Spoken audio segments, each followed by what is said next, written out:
beginning of the year, plus all the money we're going to collect during the year, has to be accounted for as expenditure somewhere or as an amount to be saved for the future. So if we take a look at the revenues for the district, property taxes make up approximately 85% of the total budget. The proposed $3.30 property tax rate will generate nearly $860,000.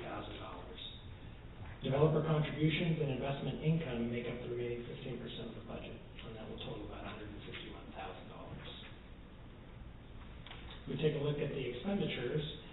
As you can see, the lion's share is made up of debt service, so 95% of the total, $955,000, will go to make principal and interest payments on the one GO bond issuance that occurred in the district.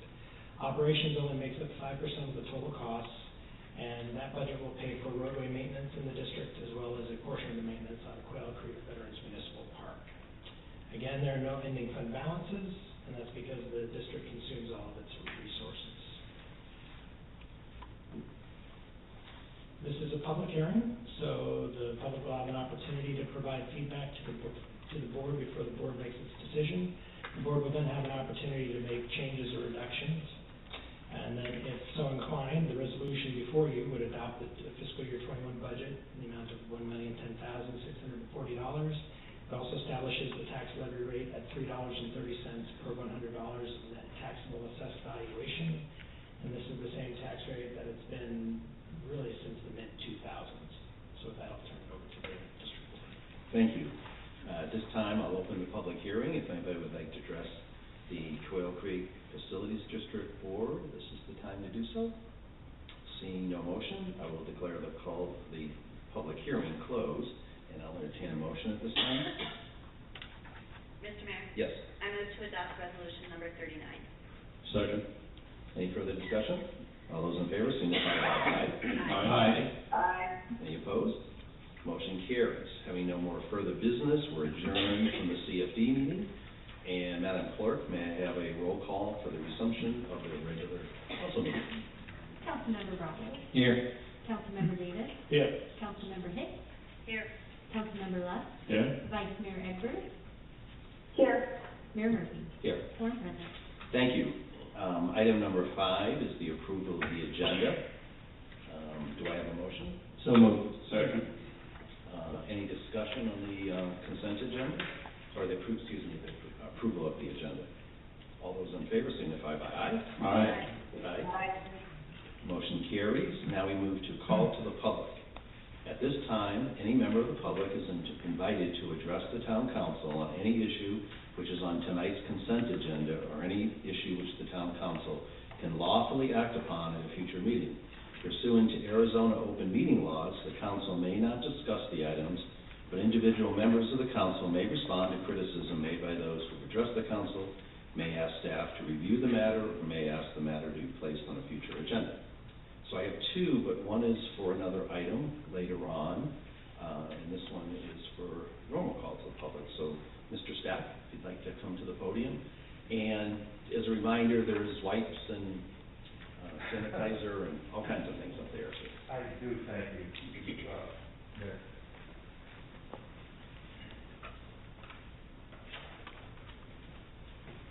And thank you for having me speak, Mayor Murphy and members of Town Council. I'm a resident of Quail Creek, a very proud resident of this town, very glad to be here. And I'm also an expert in infectious disease epidemiology. I come out of University of Illinois School of Public Health. I presently do work with University of Arizona. And I'll give this to the clerk. I do some interesting things. I participate with the FBI as a subject matter expert in bioterrorism and infectious diseases, and presently work with the FBI on the COVID-19 response on the federal level. So the reason I wanted to speak tonight, and the elephant in the room is the mask issue. Are we going to wear masks? Should we? Pima County says yes, we're not sure. I want to tell you a few things about this virus from a government, federal perspective, and some things you may not know of. University of Minnesota, and I'll give this to the clerk, Center for Infectious Disease Research and Policy. Some of the recommendations they have for governments. States, territories, and tribal health authorities should plan for the worst-case scenario, including no vaccine availability or herd immunity. This is a novel virus. It crossed over from presumably a bat species. Humanity's never seen this before. We're all vulnerable, and this thing is a nightmare. My friends in the field have never seen such a nasty virus. We have a lady in Chicago, 20 years old, a Chicago patient in her 20s, was on a ventilator and heart-lung machine for almost 2 months before she had to have a double lung transplant. That was at Northwestern Memorial Hospital. I served as infection control coordinator at that hospital in Chicago some years ago. So it's a horrible disease. We have almost no tools to fight this thing. There's no drugs. You know, we can shut the economy back down, and I'm very worried if we don't get control of this thing. This is going on like the Bighorn fire up in the Catalinas. We keep trying to dance around and stamp on it, and we're not getting what we need to put it down. One of the only tools we have is for the public to wear masks like I'm doing, and some of us are doing. What that does, it doesn't protect me from catching the virus. It protects everybody else in case I have the virus and I'm asymptomatic. I could be symptomatic right now, or I could actually have the infection. I don't have a fever or anything, but I could be shedding the virus.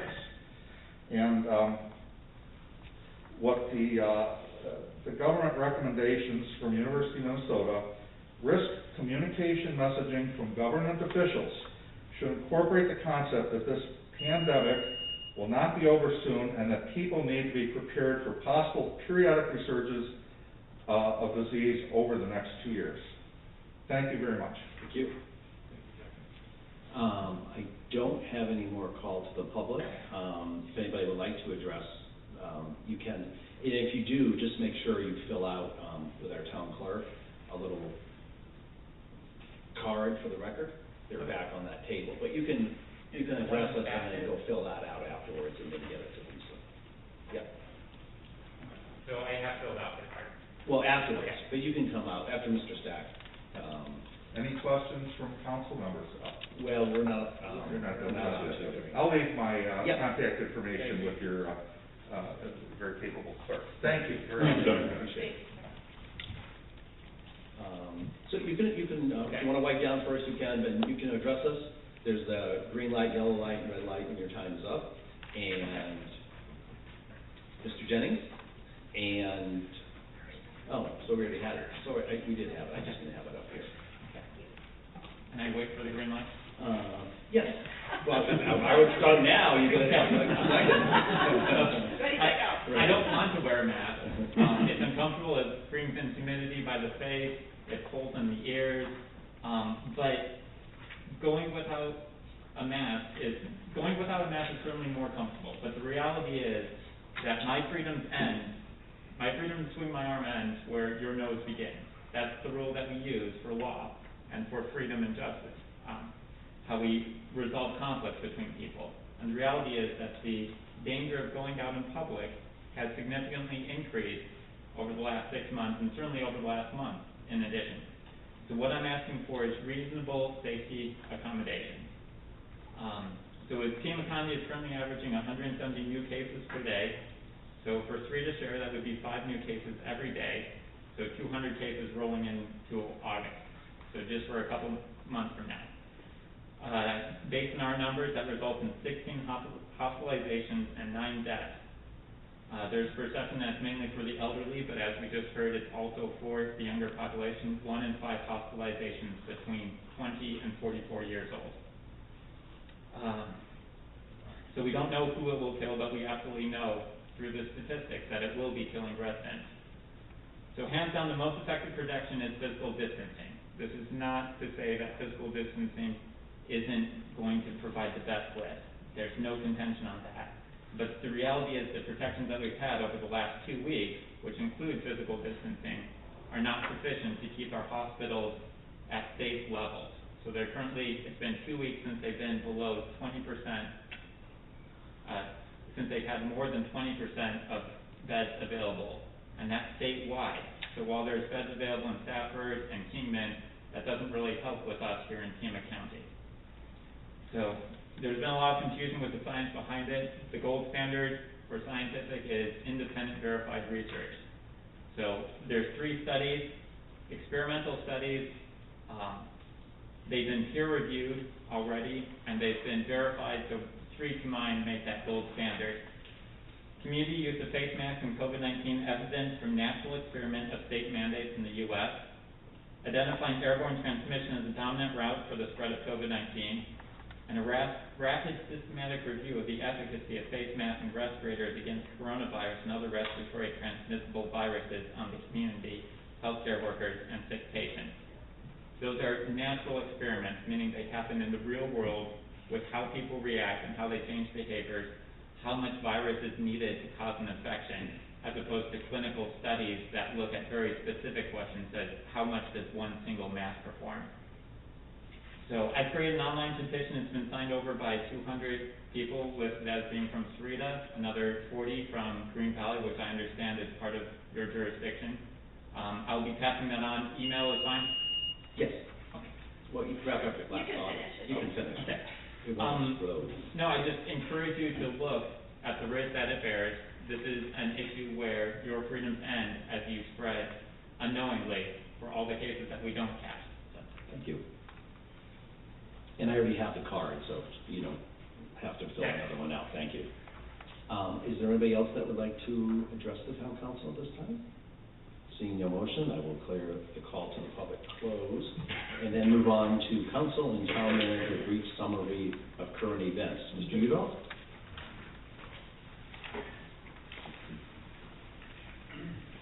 Thank you, Mayor and Council. Kelly, can we get you a drink while you're back there? You look very comfortable. I'm very comfortable. I like it much better back here. I do have just a few things to bring to the council's attention. One of those that our Parks and Rec Department has been working on and has done just a fantastic job is this little brochure. And I think you have all received a copy of that. If you haven't, I'll get one to you. But this brochure will be floating around town. But it's a brochure on all of the murals that have recently been painted in all of our parks. And it does a good job of, it has a picture of each of the murals. It has a map of the parks and where the murals can be found in the parks, so that if people want to, go on a little hunt for these murals, they can certainly do that and get some good exercise and visit our parks and see some wonderfully painted murals. So I wanted to bring that to your attention and thank our Parks and Rec Department for their efforts in producing that brochure. The other things that I wanted to bring to your attention, of course, is on the 4th of July, we are planning to have fireworks on that evening. Now, the events, unfortunately, we had to cancel for obvious reasons, but we are planning to have fireworks. They'll be scheduled to begin at 8:30 p.m. They'll be shot off at the Wrightson Ridge Park over by the school. And we're encouraging people to, if you want to watch the fireworks, to watch it from your own backyard, or if you want to find a place to park safely by your vehicle and not congregate in crowds, but to watch it in that fashion. So there's lots of parking around this area here, that with the middle school over here, with Town Hall here, with the high school, and the other school parking across the street. Anyway, there's a lot of parking around this area. If people would like to park in this area or wherever they can find it, really. So we ask people to be safe and be smart about how they do this, and not to congregate in crowds, but to certainly enjoy the fireworks show that, again, will begin at 8:30 p.m. Kelly, can I just add to that? If you park on the other side, there is a underground tunnel that's lit that you can actually park on the school side and walk over to the side. Okay. In addition, we will be decorating the town on some of our major streets with flags and red, white, and blue bunting. So trying to decorate the town up a little bit more than we have in past years, since we're not going to be able to hold our events. Drive-in movies continue. In fact, we had one last Saturday. We watched Abominable. We had 67 vehicles, 199 people or so there to watch the drive-in movie. This is, of course, is out at Veterans Memorial Park. And we invite people to come to our next one, which will be Saturday, July 18th, and it begins at 8 p.m. We don't know the movie title just yet, but that'll be announced. They're still trying to work on that. Also, to let you know that our pickleball courts are built and open, and I've actually had a chance to play on them a couple of different times, and I can tell you they're really nice courts. We've enjoyed our play over there. Kelly, I rode by there about 6:15 one morning, and there were already a full set of courts going, and a couple more people coming in, and they loved them. Yeah, I know they're busy, and so I go over at about 11 in the morning and play.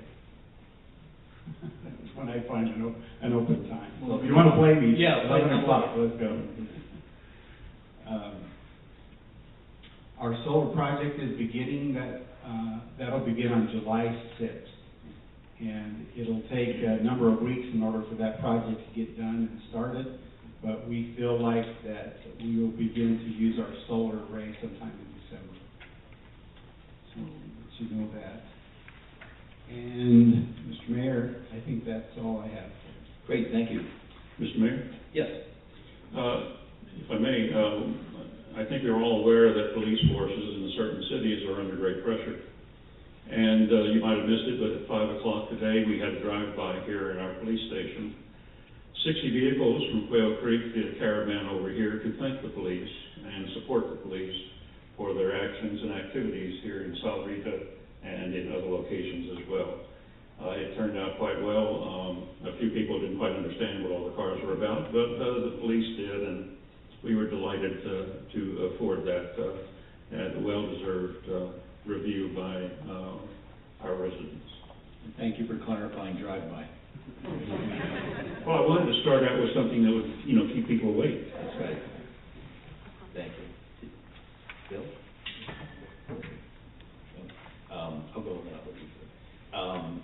I also like to congratulate one of the ladies in our town clerk's office, Leah, was given the designation of Master Municipal Clerk. Where is she? Oh, there she is. Congratulations, Leah, way back there. Kelly mentioned the movie night. I was also honored to attend with Councilman Bracco the swearing in of our newest police officer, talking about police, Melina Carrioso. I was trying not to butcher that name, and second generation police officer. So it was really usually we go to the graduations where the academy is, but because of coronavirus, we had to do it local. But it was a nicely well-attended event, and always the highlight for me is the video they play over their 20, how many weeks, Chief? 21 to 22 weeks. 21 to 22 weeks, and they have to take tear gas in their eyes, and they're crying and everything. So it's a really brought me back to our basic training days that we had to go through. So it's a good time by all. And I was going to mention the flyer, but we might want to not distribute too many of those, because that will take away from our Jeopardy competition or something in the future, right? Because we could have a, where are these located at, competition. And as a reminder, this is our last regularly scheduled meeting for the summer, and then our next meeting will be August 24th. So with that. Okay, thank you, Mr. Mayor. And actually, what I'd like to address is the subject, the 500-pound gorilla in the room, and what public speakers are about. I'm realizing as a council we can't discuss that issue because it's not on the agenda. So that's not my case. But there is a provision in the state statute that in case of an actual emergency, item can be placed on the agenda with no notice as long as it follows the statute after that, posted within 24 hours. I think it would behoove our citizens in the town if, as a council, we have some discussion on the mask issue, COVID-19. We're not going to meet for 3 months. There are some significant issues coming down, and as we've seen in the last few days, incredible response from our town members. So with that in mind, Mr. Mayor, and obviously following legal opinion, I'd like to see if we could place this on the agenda tonight as an emergency clause per ARS 431-02 subsection D. And are you putting that in the form of a motion? Yes. Okay, that would require a second. Do I have a second for that motion? Okay. For lack of a second, we can't put that on the agenda. Thank you. Did you have anything else you wanted to add? No, Any updates that's or fine. anything? Okay. With that, we move to item number 8, which is the consent agenda. Do I have a motion? I move to approve the consent agenda. Mr. Mayor, Yeah, we'll do the second, then we'll do the discussion, if that's okay? Okay. Would you like the second? Second. Okay. Any discussion? Yes. I'd like to just make a friendly amendment to item K, that any exercise of that item dealing with the exceeding of 50,000 is reported back to us on the August 24th meeting, just so we're aware. And this is something that you had brought to me that we do in the... We did that the previous years. Right, I just think as an it's update. worked out. Can you make a note for that, Mr. Udo? And that's when we go in the summer hiatus, the manager, with the approval of the mayor, when we're not meeting, can spend some money, but then reporting back to us what we did spend, so I won't be showing pictures of my new car from that. Do you agree with the amended motion? Oh, yes. Okay. With that, all in favor signify by aye. Aye. Aye. Any opposed? Motion carries. Consent agenda approved. Now, we are entering a special meeting. I had asked our town attorney why this was called a special meeting, and I guess in statute, to approve our budget, we have to have a special meeting. So we're calling this portion a special meeting for the final budget of fiscal year 2021. Madam Clerk. Presentation, discussion, and possible adoption of resolution number 2020-0637, adopting the fiscal year 2021 budget in the amount of $59,660,000. Thank you. Mr. Mariani. Mr. Mayor, members of the council, after 3 budgets, we're finally here. So you have an opportunity to adopt the final budget for fiscal year 21. This presentation is going to be slightly different than what I provided to you 2 weeks ago, because if you recall, the town council did amend the budget before adopting the tentative budget, and I'll cover what those changes are in this presentation.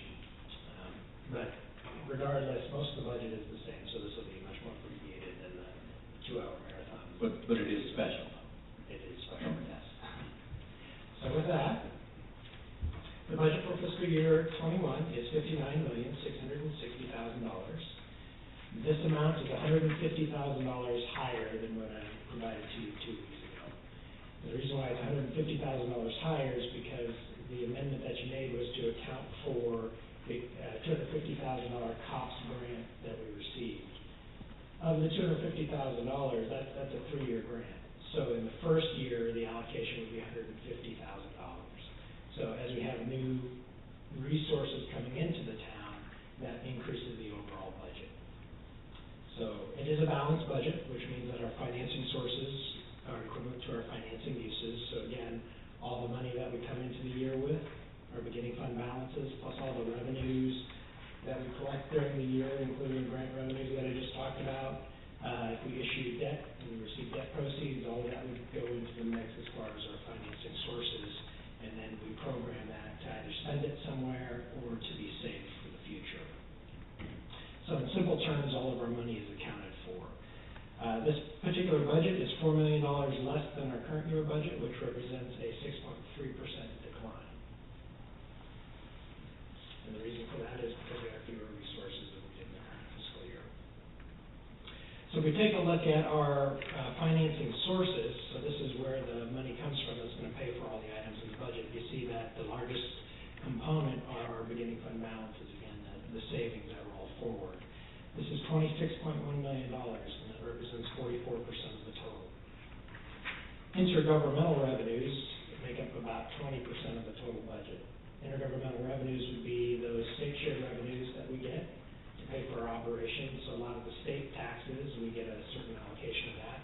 It also accounts for operating and capital grants. So this number here is $150,000 higher than what I showed you earlier, because we have the $150,000 for the house grant that we have to account for now. Our local taxes at $10.8 million represent only 18% of the total funding for the budget.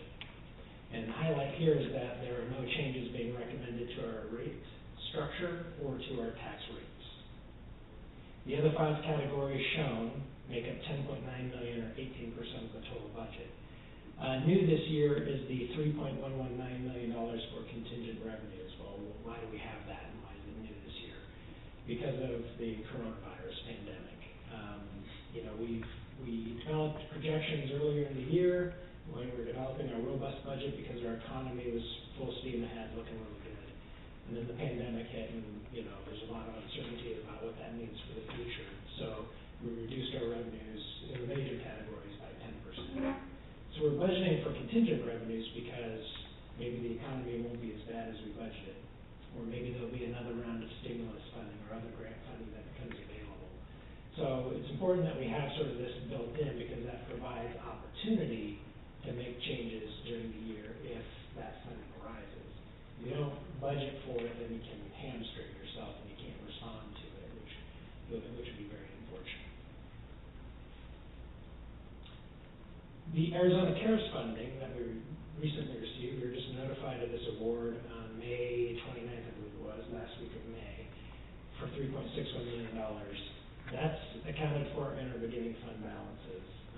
We're not going to have really any opportunity to spend it this year, because we don't have a week or so left in the year. We're going to collect that money probably later this week or early next week, but certainly before the fiscal year rolls over.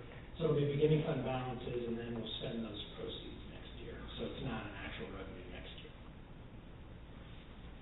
Okay, if we look at how we're going to use the money that we have available to us, $27.1 million, or 45% of the total budget, is for operations. The number that you see here is $200,000 higher than my tentative budget presentation. And that's because the amendment that council made was to include funding for 2 additional officers funded through the COPS grant. So 2 officers with all the EREs and everything was about $200,000. So operations went up by that amount. Debt service represents 9% of the total budget, or $5.4 million. That's our principal and interest payments on our debt. Our capital outlay, that's for our big ticket items, 7% of the total budget, $4.4 million. Then you see a large portion allocated as ending fund balances, 38% of the total, $22.8 million. That's the amount of money that we're not going to spend. That will be carried forward to future years. So our contingent revenues that I talked about, that $3 million, is accounted for here. So we're not appropriating that. But again, if the economy turns around, if there's additional grant money or stimulus money that comes in, then we could potentially come back to council to amend the budget to incorporate those funds. Now, AC, just once again for clarification, most of the budget as we build it, these are upper bounds.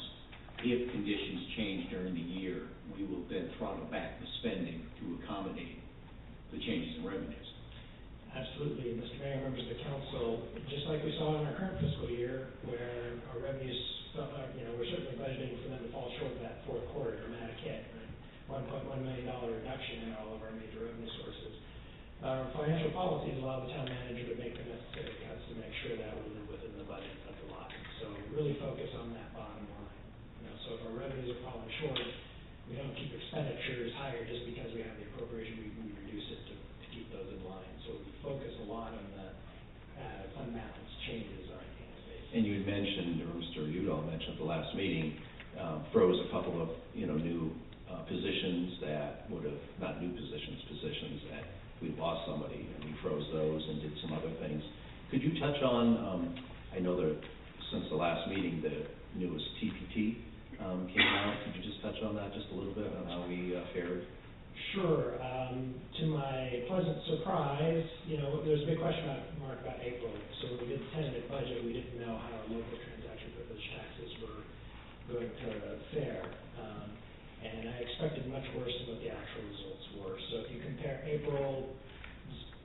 April 2020 to April 2019, the previous year, our transaction privilege taxes went up by 1.1%. Now, we thought they were gonna go up higher than that, and, you know, but for the pandemic, they certainly would have gone up more than that. But, it was nice to see that we actually were above year to year, which I wouldn't have predicted. And moreover, if you look at the information that we're getting from the state, their April was also much better than what we had accounted for in our budget and what they had projected for themselves. So statewide, March was better and April was better. Locally, March was better and April was better. Right. Great. Wait, Thank you. just to clarify, so then we're 1.1% over 2019 April. Where were we at in our projection though? What were you projecting for April? Were we below, we were still below that, correct? Correct, yes. Okay. Our budget projections would have thought it would have been about 4% higher Right. than last year. So we're less than what we would have budgeted for that particular period. But had I recast it, you know, after I knew about the pandemic, you know, it would have been a reduction, not more than 2019 for sure. But it also shows that you work with Mr. Udall to present a very conservative budget, even in a typically more robust economy. So, you know, that was good work because we still had a positive projection, which is good, even with getting, you know, hit with that. So. Mr. Mayor, members of council, I should also point out that our ending balances that you see here are $50,000 lower than what I presented to you 2 weeks ago. And that's, again, because we're funding 2 new officers, $200,000 for that. $150,000 is being funded through the COPS grant over the GARS fund. So the general fund actually has to make up the difference, the $50,000, so that's a reduction there. So that's our local match. So if we look at the same operating costs at $27.1 million over our 15 departments, you see that those departments that have the largest budgets that provide services directly to the community, the ones that are located on the left side of the slide there, would be the police department, streets department, parks and rec department, wastewater department, planning and building, and public works departments. Finance is in there, but, you know, we have IT and risk management. But if you look at those departments, those are the ones that are providing services directly to the community. The rest are more administrative in nature and have the smaller budgets, which is something we always like to point out in this process. Clearly, the PD is an outlier there, with by far the largest budget. And that's because public safety is a critical component of our strategic plan. It's very important to everybody. 7 by 24. Correct, yes. It's the only department that's funded around the clock or over the whole year. I always say that the outlier is the mayor and council budget, which is always to the right, but that's just a different perspective. Indeed. The police department bar that you see here is $200,000 higher because obviously it's their budget that was impacted by the COPS grant and the addition of the 2 officers. So here's a financial summary, sort of a budget summary, another perspective on the budget, and that is if you look at our beginning balances at July 1, $26.09 million, and keep in mind that that's a projected number because we're still in the current fiscal year and we're still dealing with dated information. So what we actually go into the new year with may be higher than this if that trend in March and April continues, but nevertheless, for budget purposes, $26.09 million to start the year with. New resources, primarily new revenues, $30.4 million. We talked about the contingent revenues of $3.11 million. Gives you the total resources available in the budget, $59.66 million. And that indeed is, when we talk about our budget, that's where it comes from. Then we have the portion of the budget that we're allocating for spending, $36.837 million, leaving us with ending balances of $22.8 million. So we have a decrease of $3.27 million beginning to end. And the reason for that is because we're dealing with one-time grant funding that we're going to spend, the Arizona CARES funding, as well as the $3.127 million in unspent bond proceeds for Rancho Street to CFD that are carrying forward to next year that we're going to purchase that infrastructure. So it is a decrease, but the reasons for that decrease are well known and we planned for that. Okay, so this provides our budget across our 7 funds, and indeed, if you look at the budget schedules, you see that everything has a fund level focus. It's worth pointing out that when we talk about a balanced budget, we do it, you know, at the high level, townwide. really we're obligated to do it for each one of these funds. So each fund is balanced. This slide helps to also put things into perspective. So the red bar represents our expenditures. The gray bar, or it looks white on the screen, that's next to the red bar represents what our ending fund balances are. And what I have them labeled as adjusted ending balances because I wanted to pull out the portion that's ending balances related to the contingency, because we don't want to rely upon that from this perspective. But if you look at this, yes, there are funds that are spending down their fund balances, but again, it's as intended, and we're using the resources which the fund is established for. So in the highway user revenue fund, fund balances are going down, but we're doing pavement management, as we're obligated to use those funds in that manner. So that's what a fund helps. It helps to tell the compliance side of the story.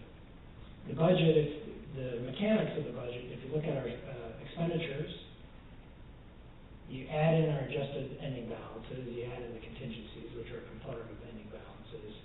So expenditures plus ending balances equal the budget. So that's how it comes together mechanically. You see in the general fund, adjusted ending balance is $19.7 million, and you compare that to expenditures of $19.6 million. When we talk about the town being financially healthy, that's a key metric. So it's 101% of our budgeted expenditures is essentially set aside in our ending fund balances. So, we're kind of an unenviable position with respect to many jurisdictions. So we can weather the storms pretty well. We're set up to do that. I should point out also that the wastewater enterprise fund has deficits. Well, how if you have a balanced budget, you have deficits.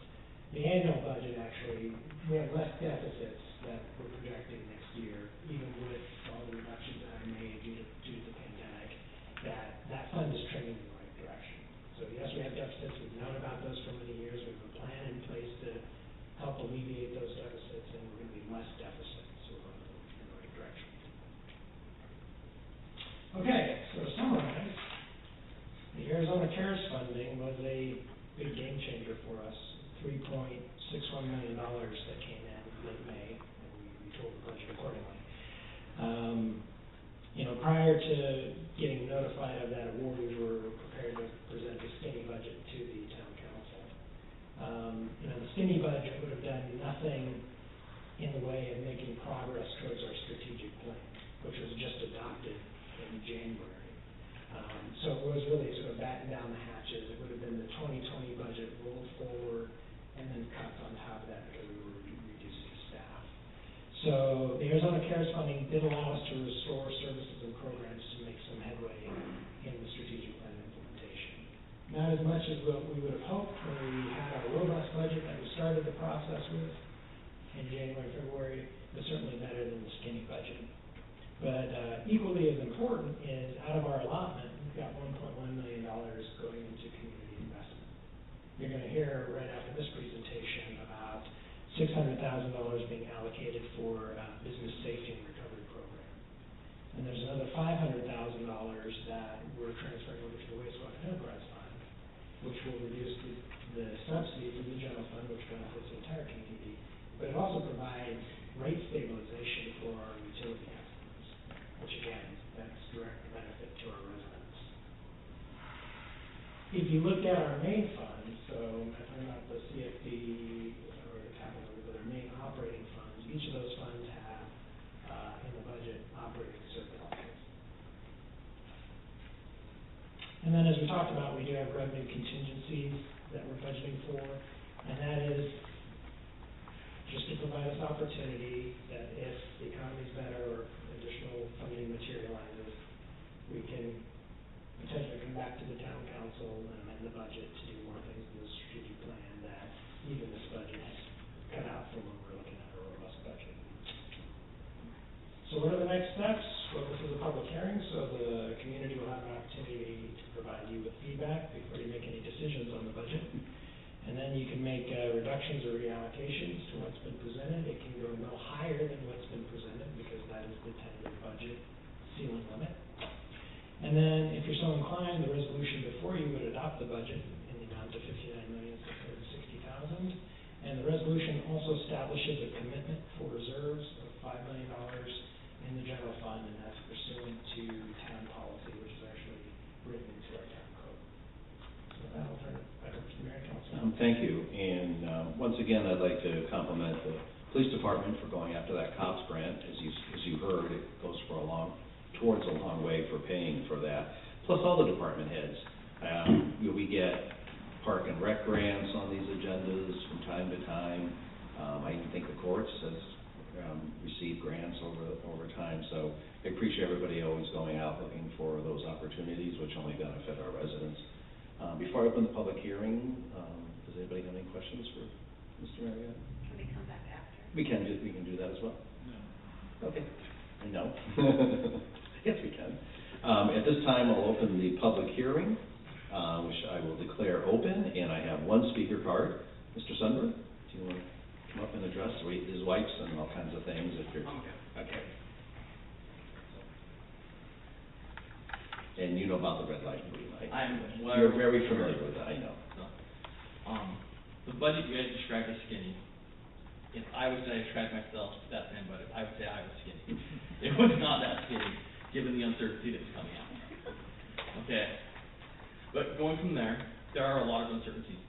You guys have looked at budgets that are coming through and have not taken into account the cash for Corona that everybody got, or the PPE that may not continue, plus the uncertainty that you're only looking at 2 months right when it occurred. It's really an unenviable position to be in.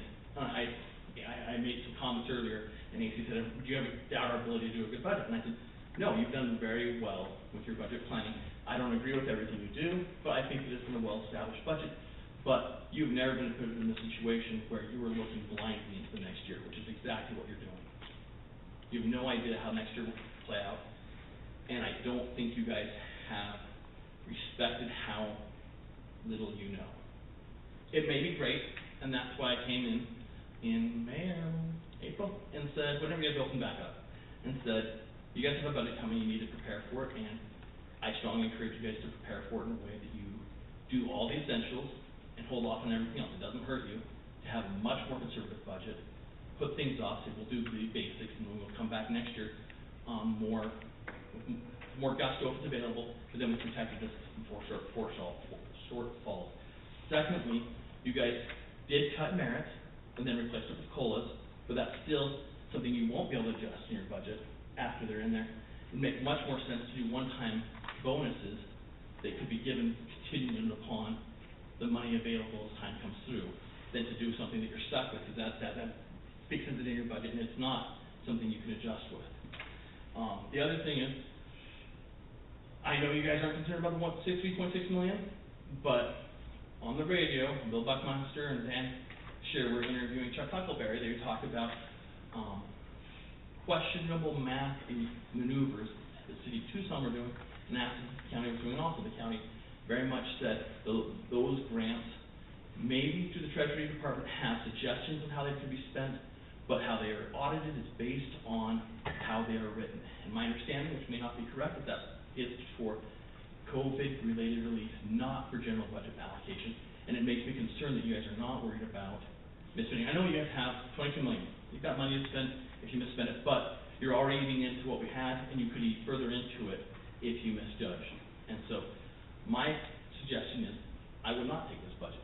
I would turn it down and say, we need a more fiscally responsible budget, and we can always hit it down later. You will stop your growth this year, or you'll have to put more into contingency to control that, but there's no reason to spend this year like you spent last year with a small adjustment because you believe that it will still work. I think we should be more cautious. Thanks.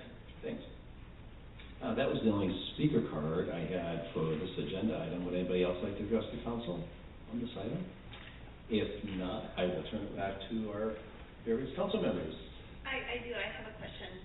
So, when we got the CARES Act funding, AC, I'm not gonna say assume, because I know we should never assume anything, but, can you address that, the funding and what we're allowed to spend it on? I'm sure it was dictated and, in a synopsis of it, please. Mr. Mayor, members of the council, it is federal CARES Act money that we're giving, but we are a subrecipient of the state. So the state got a direct allocation. The county got a direct allocation. In the city. And the city got a direct allocation.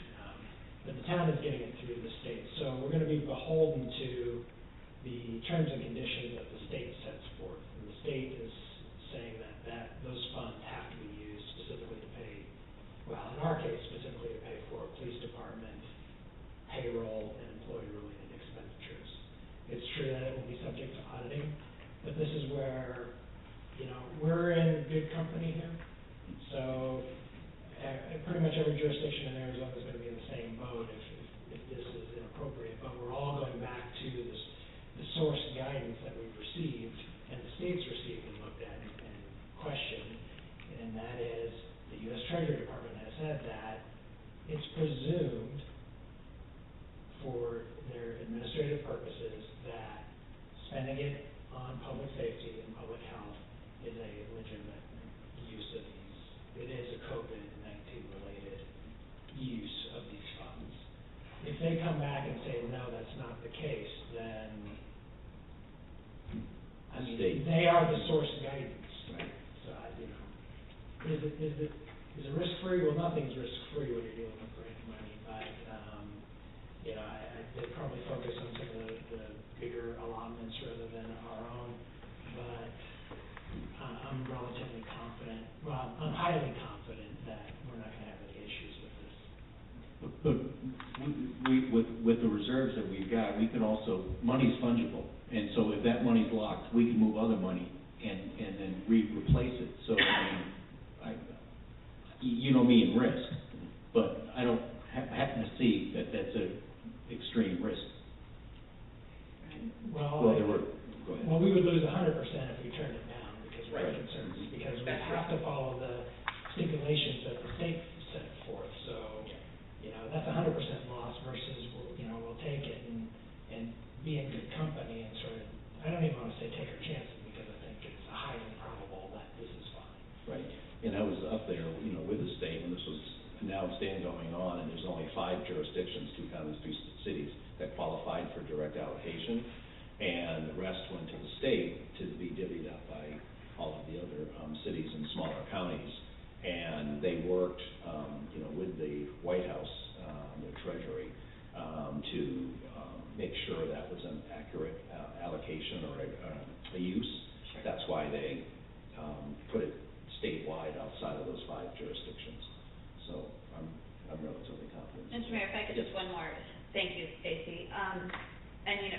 Vice Mayor Egbert just reminded me that, we did have a pretty unstable environment back in 2009 when AC was still with the town in a pretty severe economic downturn.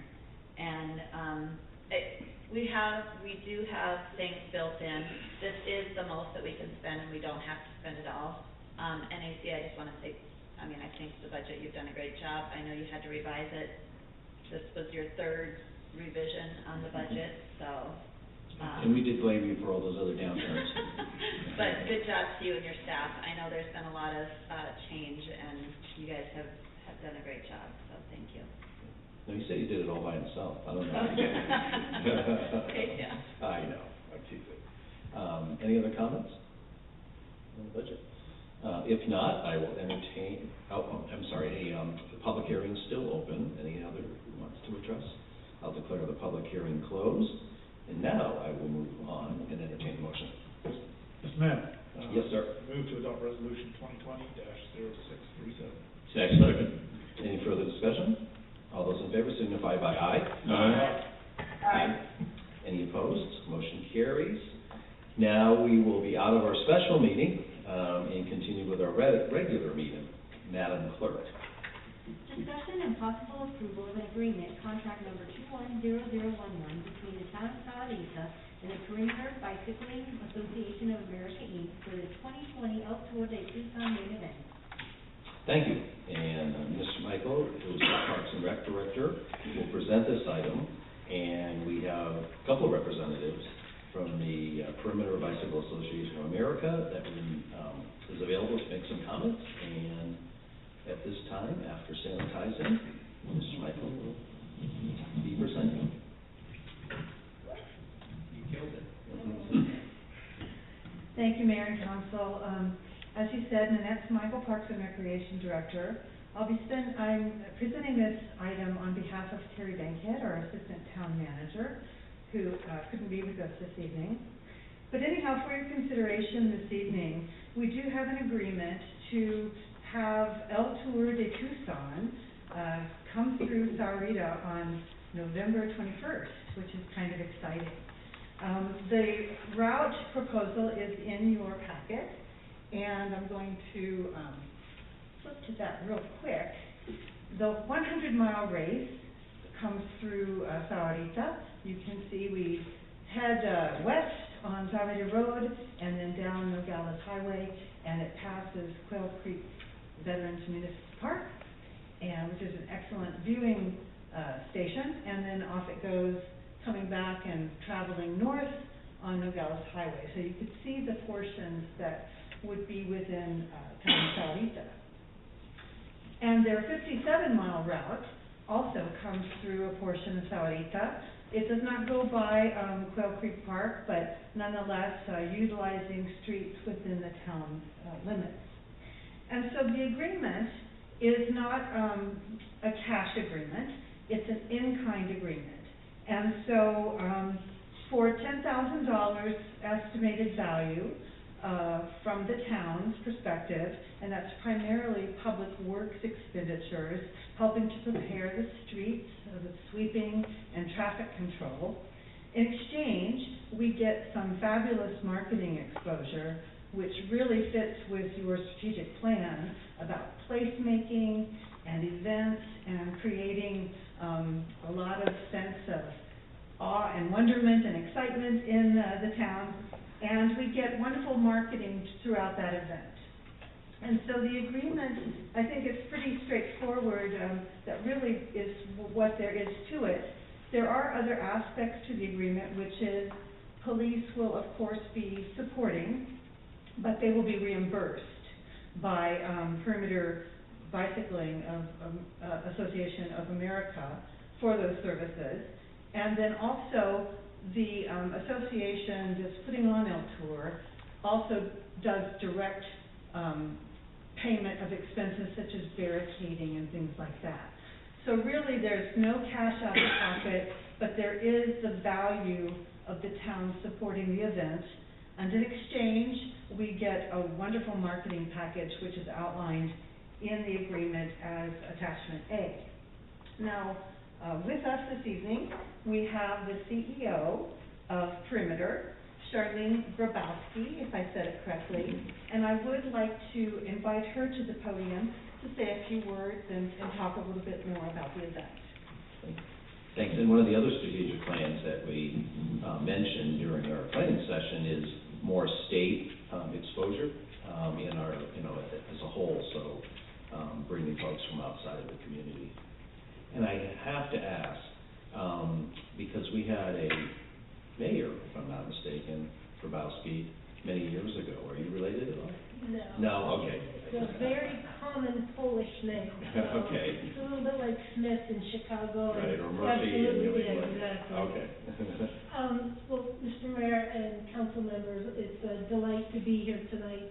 I'm Charlene Grabowski, and I also have with me one of my colleagues, Tim Escobedo, and I brought him intentionally because he's the director of route planning as well as logistics. So you will see he or his people here to support the event. The primary reason for me to be here is to say thank you. We are so excited about the opportunity to come south. There's been a big pull for many years, and so this is the first time ever that El Tour will be coming south. We've had the opportunity to have some professional riders, 2 Olympians, already do the route, and they are very excited about what it brings to us. Now, not naive. We happen to be in a pandemic right now, and I pray every day for the health of everyone, but also so the ride can happen. With that being said, you have to have some tactical plans in place. So 2 months ago, I put together a medical advisory board. that includes Dr. Sam Keim, who is the chair of the emergency department at Banner Medical Center. Also, Dr. Marty Giles, who is a family practice doctor in Tucson. And then I brought in a national doctor from Kentucky, who, his name is Dr. Matt Dawson, who actually is overseeing things like the Kentucky Derby, NBA, and NASCAR. And they are all doing this voluntarily to help us. With that being said, though, I'm also looking at what else can we do. And specifically, we have a registration package that we typically ask people to come and pick up. Well, there's no reason why we can't mail that. We're looking at how do we align riders so that they can be socially distanced, because if you've been to the event, everybody wants to be over the line at the first time. So we've looked at the width of the road, we looked at the distance and how many riders, and that's the work that Tim is doing so that we can safely potentially have the ride. Additionally, we usually have an expo in Fiesta, and that's really pretty special, but there's no reason why we can't try to do it virtually and stream it with prizes and things like that. So we're looking at everything, and another thing that would affect you specifically are aid stations. And we want to make sure that we look at the water and food distribution in those areas and make sure that they're safe. So the bottom line is, safety is our #1 business tenet for this ride. However, we want to make sure it's challenging, competitive, beautiful, fun, and if I didn't say it, safe. So that's our #1 tenet. And once again, I just want to thank you for your support. Thank you. Question? Yes, sir. Asking you to jump ahead a little bit, given the events in Tucson these days. When might we expect it to become the Tour de Saudita? After she gets me one of those masks. Well, unless you give me a big contribution, then I can name it right away. Well, we need to work on that. That'll be the Tour de Gil. No, I have a cemetery for me. Any other questions for staff or guests? No, at this time, I'll entertain a motion. Yeah, Mr. Mayor. Yes. Move to approve the agreement between the town of Sarita and the Permanent Bicycling Association of America for the 2020 episode of Tucson main event. Second. Any further discussion? All those in favor signify by aye. Aye. Any opposed? Motion carries. Thank you both for being here. Thank you. Now we move to item number 11, Madam Clerk. Presentation, discussion, and possible adoption of resolution number 2020-0643, approving and adopting the Saudita COVID-19 Business Safety and Recovery Program. Thank you. Mr. Udall, our town manager, will introduce the item, and then I think turn it over to Victor Gonzalez, who's our Economic Development Director, for the overview of the Business Safety and Recovery Program. And I don't think our timing could be any better because KOLD came down and interviewed me earlier, and I was able to already get the website out and the program itself. Well, I guess they have to approve it first, but so I hope you approve it, because I mentioned it. How we're going to be helping our business community, especially with safety in there. Mr. Udall. Thank you, Mayor and Council. Yeah, this is an exciting item. One of the things that we sat down and did was, when we first heard that we would be getting the Arizona CARES money, was how can we best infuse that money into not only our budget, but into the community. And this is a way to infuse $600,000 of that. In fact, in total, $1.1 million of the $3.6 million is going back into the community. And I have to be honest with you, I don't know of a ratio that large in any community that I've looked at where that money is going back into the community. And so $600,000 of it is programmed to go as a way to help our businesses defray their costs as they've had costs associated with combating COVID-19. So they've had costs in PPE and other associated and related costs there. So this is a program to help them. We do have some parameters and criteria with the program, which Victor will go through. for the council and the community's benefit. But I am very excited about this program, and I am more excited about the benefit that we're going to see from our local businesses that will participate in this program. Thank you. Absolutely. Good evening, Mr. Mayor, members of the council. This is indeed going to be a fabulous program. There's two common questions I get in my years in economic development is one, when is a Costco or a Target opening up? And the second question is, do you have grant money or something in that nature? Obviously, this program is centered around providing assistance to our businesses, specifically for two areas. As Mr. Kelly-Udall mentioned, we understand that businesses in the last 60-plus days, 90 days have really received the brunt of what is bearing the cost, if we will, of providing a safe environment for the business. And so essentially what this program does is provide funding to businesses that can help them to acquire, procure personal protection equipment, as well as any other measures that they need to do to implement the social distancing, as well as just to overall prevent the spread of COVID-19. We know that individually we play a role, and also our businesses play a role. And they're very eager to implement those measures, much of which they've already done. And obviously, as they implement these measures, there's a cost to that for them. So businesses locally have been hit double. One, there's less people, if you will, procuring their services, so there's less of a revenue stream for that. And two, needing to implement those protective measures, they're having to expend even more dollars in their business. So essentially, this program is designed to assist these businesses that have suffered that negative economic impact. So a little bit about the program in terms of eligible businesses. So the program will provide really that payroll piece of it. Businesses are having to expend more dollars to retain their employees, for their employees to go above and beyond in terms of implementing these personal protection and social distancing measures. But we know that there's other costs associated to that. So the program will also provide, as you can see on the screen there, other eligible costs, again, implementing safety protocols for the employees, customers, and that physical social distancing.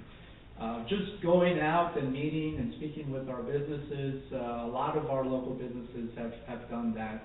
I think we've seen it when we've gone to a restaurant or a retail operation, some of the measures they're implementing, as well as some of the kind of self-checkout gadgets that they've introduced to minimize that contact. Ultimately, those businesses that are eligible will receive a maximum of a single assistance award of $10,000. So businesses will be eligible based on a number of criteria. So a for-profit business located at a commercial, industrial, physical address in the town of Sahuarita.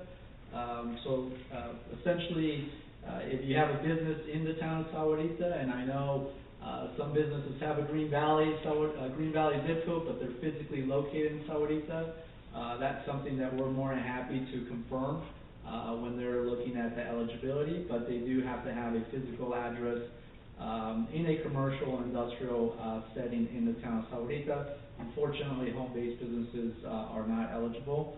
The business itself will have to have no less than 3 employees and no more than 30 employees.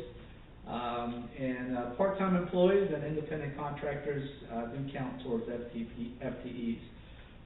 So roughly, we looked at our business license and how many of our businesses fall in that range, just on the employee side, and we estimate that roughly about 150 businesses in our community fall within that range of 3 to 30 employees. We know that a lot of the small businesses, service providers, like a salon shop or a barber shop, employ 1099 independent contractors, so we didn't want to necessarily rule out those small businesses that rely on independent contractors to make up their labor force. So we most certainly made it a point to include independent contractors as counting towards their FTE. No more than $3 million actual projected gross sales. That's very generous. If you're doing $3 million in projected gross sales, you're doing very well as a business. Not to say that they don't need any assistance, but this program is targeted to our mom and pops. And then, businesses that have not received CARES Act funding. We've been tracking over the last several months. There's a handful of local businesses that have received PPP, and they were well positioned to do that. But there are some small businesses that are just not equipped, if you will, to be able to pull together an application, submit it, and so on and so forth. And their need may not be, in the tens of thousands of dollars that PPP provides. And then finally, they'll just have to demonstrate to us just the economic hardship that they suffered and how their businesses have been impacted. We want to make this a very streamlined process for them to apply. The application process is going to be online, and we'll go live on July 1st. But essentially, we'll be asking the common questions. Tell us your name, your business name, your address. Have you received CARES Act funding? Do you have a business license in the town of Sahuarita? And then there'll be 2 questions. Tell us how you have been impacted by COVID-19. And then the second question would be, tell us how you would make use of the funds, of the requested funds to address that need. Again, we want to make this very streamlined, and the program will run towards the end of the year, but it is a first come, first serve. There's $600,000 in the pool, and so we'll be waiting eagerly July 1st to go live with the program, and look for people to apply for the aid. We are, in addition to the online application, we are going to be doing some direct email campaigns to our business licenses and getting that information out to them on July 1st. Victor? Yep. So the 2 questions, it's going to be a narrative, there going to be any documentation required, P&L statements, any financials? No documentation is going to be required. We're going to rely on the faith and trust of the applicant to certify that what they've stated is true and to the best of their ability, and that they'll be, and they certainly will be asked to mark the checkbox certifying that their statements are true and accurate. Again, we want to streamline the process. I'm quite sure that there'll be some instances where we'll ask some follow-up questions and clarification to what they've described, but for the most part, we want to make this as streamlined as possible for our businesses. Mr. Mayor? Yes. Great job. I know you had to put this together pretty quickly. So if we have the 600,000, and did you say about 150 businesses fit into that category, the size category? But up to $10,000, we're not giving just blank 10,000 to every business, is that correct? Correct. Or is it going to be a variable? Correct. So hypothetically speaking, if we award full 10,000 to each applicant, more or less be about 35, 38, if I'm doing the math correctly, that would receive. The intention is not to give a blank $10,000, but for them to articulate in the application, one, what that requested amount is, whether it's 2,000, 5,000, or 10,000, and second, having to articulate that request in the narrative. So the application and how we're going to be reviewing is okay, you've noted, you requested 5,000, in how they're demonstrating in writing, how they're gonna make use of that 5,000, is it aligning with that dollar request? And, it would be good to see too, you know, because of, you know, applying or, complying with the governor's, you know, latest executive order for the businesses that have to have a plan together, you know, to comply with that, to put out a safe business environment. Anything that I think we could do to weave that in there, I think would be good, because then it goes right to the safety as well as the recovery of that. So just give that some consideration. Mr. Yo? Like maybe the link. Yeah, I just wanted to add in that it's really 58 to 60 businesses, so. Right, if it's 10,000, it was 60 is what I figured. So we wanted to provide a way to give enough money to, so that it was meaningful, so that a business would actually spend time wanting to get the money, and yet spread it out as far as we could, for as many businesses as we could get to join into the program. And so we did settle on the 10,000. We also wanted to make it non-bureaucratic. I think that sometimes as government, we get too carried away with things, and we didn't want to go there. So we wanted to try to be in a position through this grant program to help as many businesses as we possibly could, to make it meaningful, and to make it to where it wasn't so bureaucratic that it was impossible to get the money. Kelly, Mr. Mayor? Yes.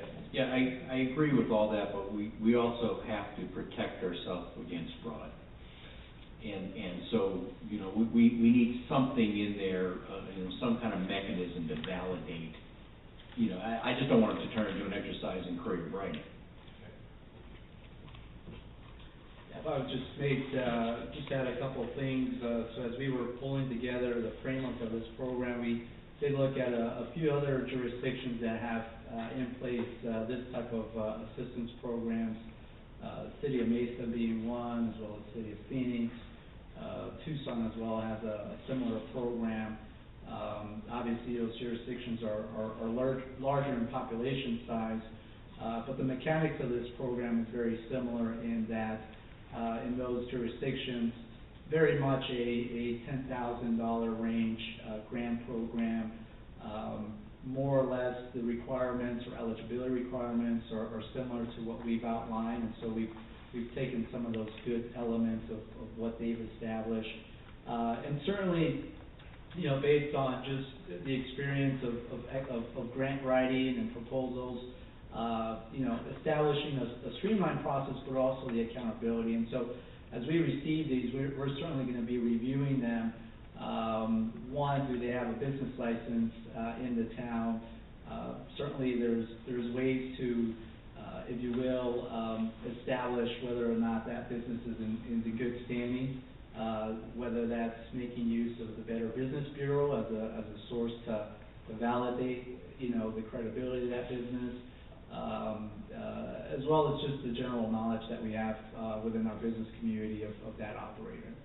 Yeah, and as you mentioned earlier, if there's something that triggers something, that doesn't preclude you from going back and asking follow-up questions or potentially even follow-up information if you needed it. Absolutely. Submitting an application doesn't necessarily that you're guaranteed an award. There is a review process that will be multi-layered, including, you know, myself and the town manager that will be reviewing these and obviously approving them. Great, thank you. Any further questions? If not, at this time, we'll entertain a motion. Mr. Mayor? Yes, sir. Move to adopt resolution number 2020-0643. Second. Any further discussion? All those in favor signify by aye. Aye. Aye. Any opposed? Motion carries. Having no more further business, we're adjourned, and I hope you have a healthy, fun, and safe summer, and we'll see everybody back here August 24th, Monday night. Thank you.